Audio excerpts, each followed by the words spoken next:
Ce podcast est réalisé avec le soutien du Centre pour la cybersécurité Belgique.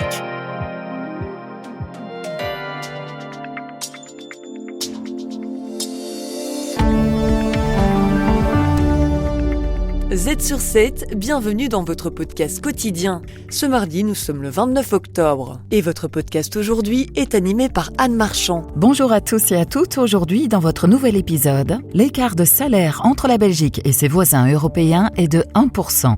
Un écart qui permet aux syndicats d'avoir plus de poids dans les négociations avec les patrons pour définir la norme salariale. Une situation qui se fait rare, comme l'explique Bernard Conter, politologue à l'IWEPS. Depuis 2008, on n'a jamais excédé 1,1% de progression des salaires sur 2 ans. Donc on a eu des marges de 0,3, 0,4%, 1,1%, donc c'était très faible. Abel El Gamal, professeur de géopolitique de l'énergie à l'ULB, nous parlera de l'évolution du prix du pétrole, notamment suite au conflit au Moyen-Orient. On est dans une logique de croissance mondiale relativement faible. Une nouvelle ordonnance qui protège les locataires à Bruxelles, l'influence des élections américaines sur le marché et Daz, la nouvelle appli mobile qui pourrait détrôner WhatsApp. Restez à l'écoute pour une plongée approfondie de l'actualité. Z sur 7 à la une.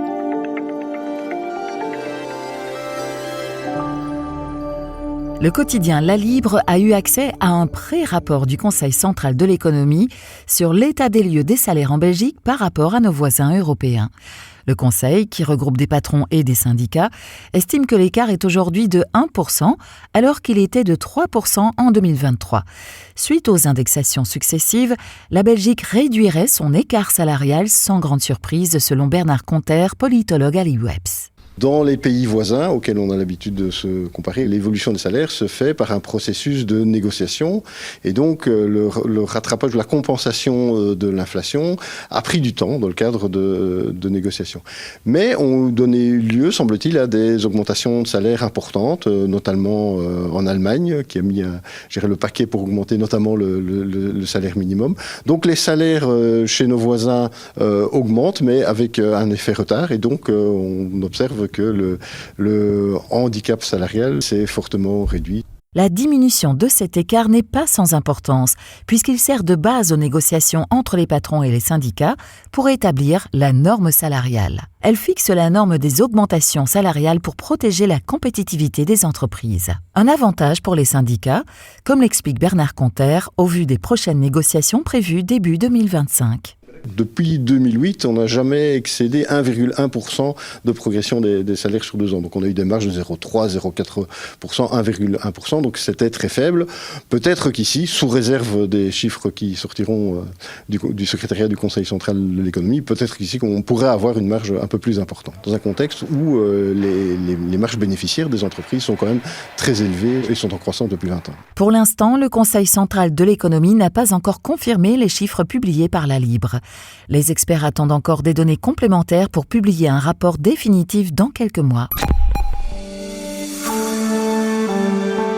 Z sur 7 à la une.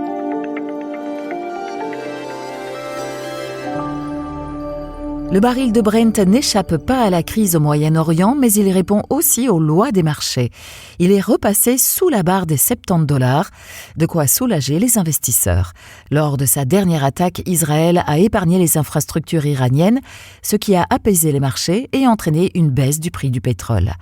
Abel El Gamal, professeur de géopolitique de l'énergie à l'ULB, explique pourquoi les frappes ont visé des cibles militaires. Cela en fait suggère une certaine désescalade de cet épisode-ci du conflit, et donc ça fait retomber évidemment la pression, la prime de risque. Plusieurs facteurs font évoluer le prix du pétrole, mais certains experts disent qu'il pourrait descendre à $60. On est dans une logique de croissance mondiale relativement faible, on n'est pas du tout dans un boom économique. Abel El Gamal, toujours.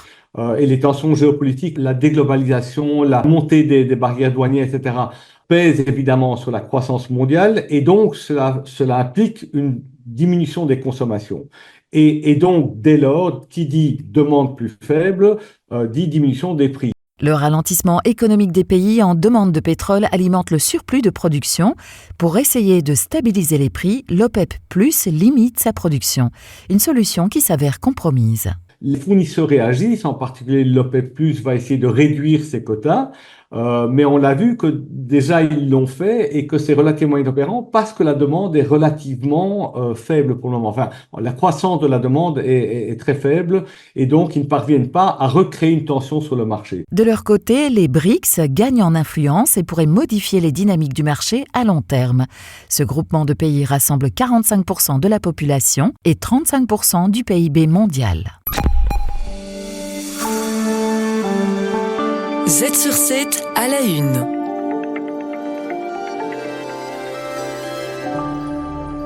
L'ordonnance Bail entre en vigueur le 1er novembre pour les habitants de la capitale. L'objectif ? Garantir à chacun le droit au logement à un loyer abordable. Nawal Benhamou, secrétaire d'État de la région Bruxelles-Capitale, détaille cette initiative. C'est l'objet du présent projet d'ordonnance qui vise à modifier le Code bruxellois du logement afin de supprimer les obstacles juridiques à la concrétisation du droit au logement, et ce, dans ses 4 composantes. Premièrement, le droit à un logement décent. Deuxièmement, le droit à un logement abordable financièrement. Troisièmement, la lutte contre les expulsions illégales. Aujourd'hui, un loyer coûte en moyenne 1 100 € par mois. Depuis 1985, les loyers ont augmenté de 20% tous les 10 ans. C'est pourquoi le gouvernement prend plusieurs dispositions, dont l'une d'elles est de réduire la garantie locative à 2 mois de loyer. Sophie Maquet, porte-parole de FedNote. La garantie doit être sur un compte bancaire ou via une garantie bancaire ou une garantie d'un CPS. Ça, c'est pour la garantie réduite à 2 mois. Pour le bail de courte durée, ça ne change pas au niveau des principes, c'est 1 an, 2 ans, 3 ans, mais le bailleur ne peut pas augmenter son loyer entre 2 séquences d'1 an, par exemple. Donc il y a un locataire qui s'en va, pour le suivant, il ne pourrait pas augmenter de 100 €. Il peut indexer, c'est pas la même chose, mais augmenter, il ne pourrait plus. Cette ordonnance protège majoritairement les locataires, comme le précise Sophie Maquet. La balance n'est pas complètement équilibrée parce qu'on sent très bien une volonté de protéger les locataires qui est l'usager faible dans le cadre d'un bail. Mais je dirais, si on doit en pointer une, c'est l'assurance, l'obligation pour un locataire d'avoir une assurance incendie avant d'entrer dans l'immeuble qui est protectrice de l'immeuble et donc du propriétaire.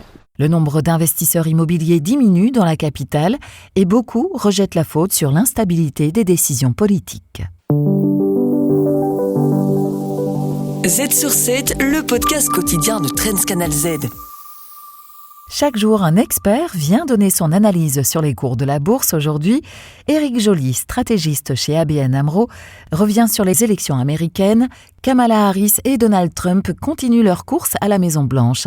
Les investisseurs penchent eux vers l'ancien président et évoquent un Trump trade. Je pense qu'on peut même parler de plusieurs Trump trades. Je donne quelques exemples. On sait que Donald Trump veut réprimer l'immigration clandestine. C'est bon pour les cours des actions de sociétés qui exploitent des prisons, puisque les analystes estiment qu'il y aura plus de personnes qui vont se retrouver en prison. Autre exemple, la diminution des impôts, réduction des impôts, ça devrait être profitable aux PME et donc on voit que l'indice Russell 2000 augmente, ou encore le Bitcoin qui reprend des couleurs à partir du moment où l'avantage est plutôt du côté de Donald Trump. Les taux d'intérêt à long terme augmentent, une possible anticipation sur la victoire de Donald Trump. Il y a eu un rapport qui a été publié il y a quelques jours sur le marché de l'emploi aux États-Unis. Il en ressortait que le marché de l'emploi reste très tendu, ce qui veut donc dire que la Banque centrale américaine risque d'abaisser ses taux directeurs, mais de façon peut-être moins prononcée qu'attendue. Et donc, on l'a vu sur le graphique, les investisseurs anticipent ce mouvement. Maintenant, il est vrai aussi que Donald Trump pourrait jeter l'huile sur le feu, puisque vous le savez, donc il y a quand même l'installation et l'augmentation des droits de douane qui peuvent aller de 10, 20, voire 60% pour les produits chinois. Ça risque quand même d'être inflationniste, surtout si le consommateur américain reste au rendez-vous, ce qui est toujours le cas à l'heure actuelle. L'inflation, l'immigration, plusieurs enjeux se cachent derrière cette campagne. On parle beaucoup de déréglementation. Ça devrait être bénéfique pour tout ce qui est technologie. Donc le secteur technologique devrait avoir le vent en poupe. Également le secteur financier. Autre aspect de Meganomics, le trickle-down par exemple, la réduction des impôts, surtout pour les plus fortunés de la société américaine. Si ces gens peuvent mettre davantage d'argent de côté, c'est peut-être de l'argent qu'ils vont investir dans l'économie et ça devrait être bénéfique à tout le monde et pouvoir réduire le taux de pauvreté dans sa totalité. Autre élément clé, c'est quand même le fait que l'on ait très envie de continuer à exploiter de façon assez prononcée les ressources naturelles des États-Unis, le pétrole, le charbon. Par contre, tout ce qui est énergie renouvelable, on sait bien que ce n'est pas la tasse de thé des républicains pour l'instant. La tech au quotidien. Les journalistes de Trends Tendance épinglent une idée technologique qui boostera votre productivité. Pour conclure ce podcast, Christophe Charlot nous parlera en 3 questions de Daz, la nouvelle appli mobile qui fait le buzz. Cette nouvelle messagerie qui prétend pouvoir détrôner WhatsApp et iMessagerie. Mais avant toute chose, de quoi s'agit-il ? Alors Daz, c'est la nouvelle application de messagerie qui fait un buzz incroyable pour le moment sur le web. Alors elle n'est pas encore dispo, mais des vidéos en ligne qui dévoilent quelques aspects de cette messagerie cartonnent vraiment. 48 millions de vues aujourd'hui sur TikTok et ce qui fait une liste d'attente de plus de 150 000 personnes qui veulent d'ores et déjà l'utiliser. Donc on peut dire que ça commence à faire le buzz, comme on dit. Alors à première vue, ça ressemble à une application de messagerie comme WhatsApp ou iMessage d'Apple, mais Daz veut aller beaucoup plus loin et son fondateur qui a déjà récolté pas loin de 6 millions de dollars pour développer son application, veut vraiment révolutionner la manière de communiquer en laissant une grande liberté d'expression dans les messages. Et concrètement, qu'est-ce que cette appli propose de nouveau ? Alors Daz se démarque par ses fonctionnalités créatives et fun. Donc vous oubliez les bulles de messages vertes et blanches classiques sur un WhatsApp. Ici, les utilisateurs vont pouvoir totalement personnaliser leur interface. Donc ils vont pouvoir dessiner directement dans la fenêtre de chat, ajouter des images, changer les polices, les couleurs, décorer l'arrière-plan. Daz est en fait propose une sorte de canevas où les possibilités semblent presque infinies. Surtout que l'intelligence artificielle joue aussi un rôle central avec des fonctionnalités qui facilitent la création visuelle en temps réel. Cette approche très interactive forcément va séduire particulièrement la nouvelle génération, celle qu'on appelle la génération TikTok, à laquelle Daz semble s'adresser en priorité. Pour finir, pourquoi les pros devraient-ils s'y intéresser si le public visé est la génération TikTok ? Alors c'est vrai que Daz semble plutôt conçu pour ce qu'on appelle la génération TikTok, les tout jeunes, les ados et très jeunes adultes, mais elle mérite forcément l'attention des professionnels pour plusieurs raisons. D'abord, toutes les marques qui s'adressent aux jeunes doivent toujours surveiller ce type de nouveautés.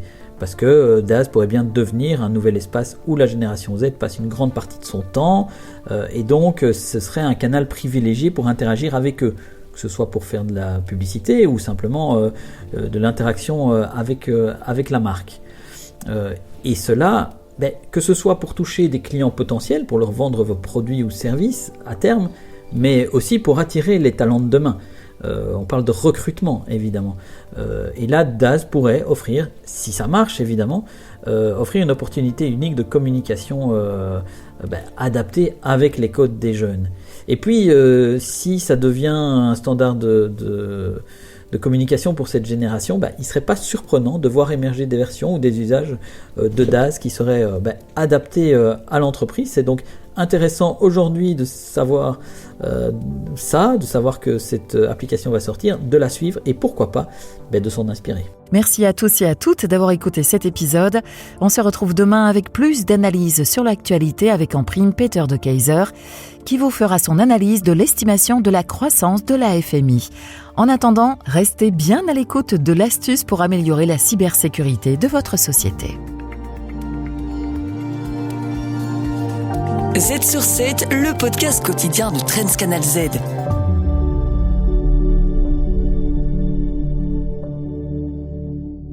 Le Centre pour la cybersécurité Belgique. Œuvrons ensemble à un avenir plus sûr dans le domaine de la cybersécurité. Le cadre Cyber Fundamentals du Centre pour la cybersécurité Belgique propose aux organisations une approche structurée pour améliorer leur cybersécurité. Ce cadre est conçu pour fournir des principes de base et de bonnes pratiques essentielles à la protection des infrastructures numériques contre les cybermenaces. Il comprend différents niveaux couvrant la gestion des risques, la sécurité des réseaux et des systèmes et la sensibilisation des utilisateurs.